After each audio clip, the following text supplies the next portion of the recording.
Hi guys, here is a dry brushing tutorial on how I do my Tyranids. It does require many layers, so we're gonna kind of go in the process. And for this first layer, I'm using Royal Purple by Pro Acryl Monument Hobbies.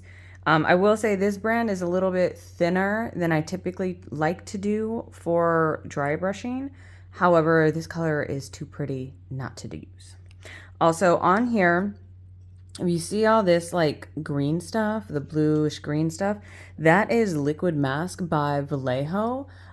It's just so, because it can get kind of messy sometimes. Oh, I should put some right there. But you see right here, it's so I can peel it off afterwards and it doesn't affect the prime underneath. So if I can, sometimes I get kind of messy with this stuff. So if you see, I just did the base coat for the black, but you see I kind of smeared it. But there is the liquid mask over that, so I can just peel that off and not have to correct that mistake.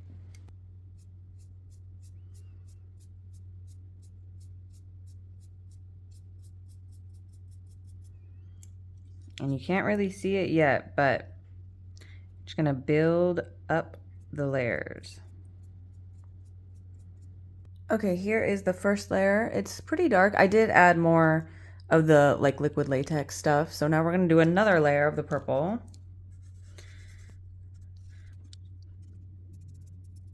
I'm pretty much trying to catch all the edges.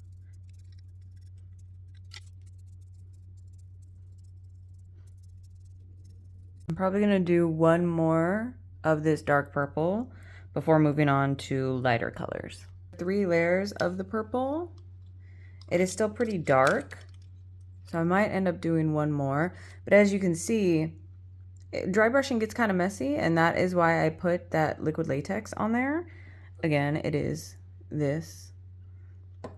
However, I will say it does ruin brushes. I'm going to soak this in acetone, which will probably dissolve it, so hopefully that'll fix it. And again, it's just layer after layer after layer. I'm trying to mostly just catch the edges when I'm doing this. Brushing up.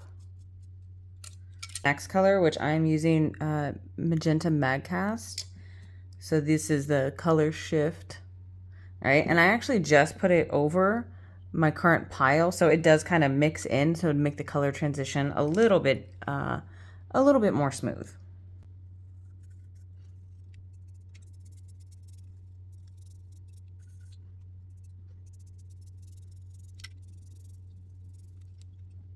Okay, here's how we're looking after like 2 more layers. They're very thin, so it takes a while to kind of build up the color, but I do like this transition, especially on the head.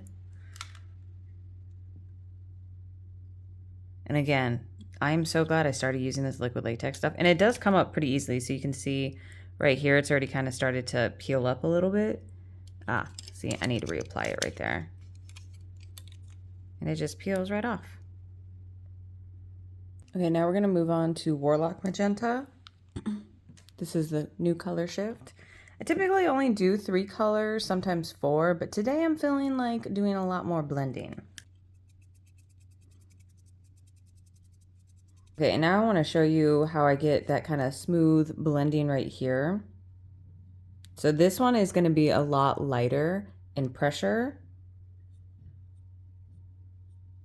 Very light, really only trying to catch the edges. And there is slightly more paint loaded onto the brush for this part.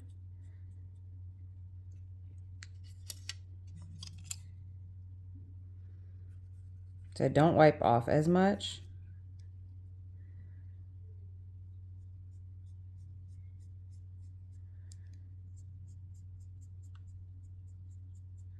Very gentle, really only using like the tips of the bristles versus the whole thing.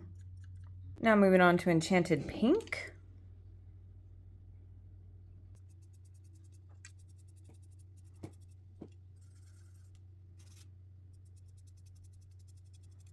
Really light layers of this color. Really, instead of just brushing it across, I really focused it on the edges of exactly where I want it. And that is what we're going to do for the next layer as well, since it will be the brightest color, well, one of the brightest, and we're going Pixie Pink. Only going to focus really on the edges.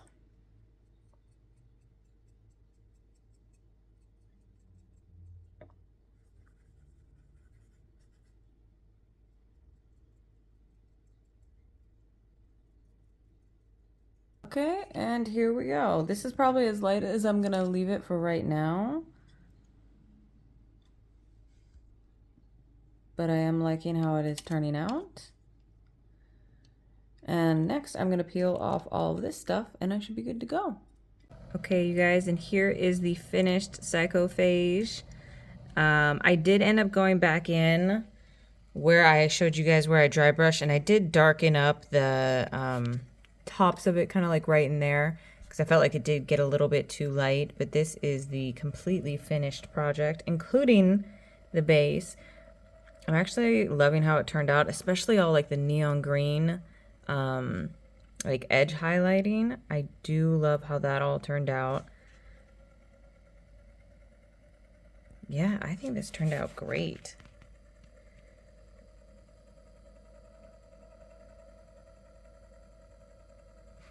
Thanks for watching. I know the tutorial probably wasn't that great, but I did try. I do have a couple more videos coming out before the end of the year. Not gonna lie, they're mostly to prove the things that I bought are tax write-offs because I bought them for Warhammer for content for social media. So keep a lookout for those.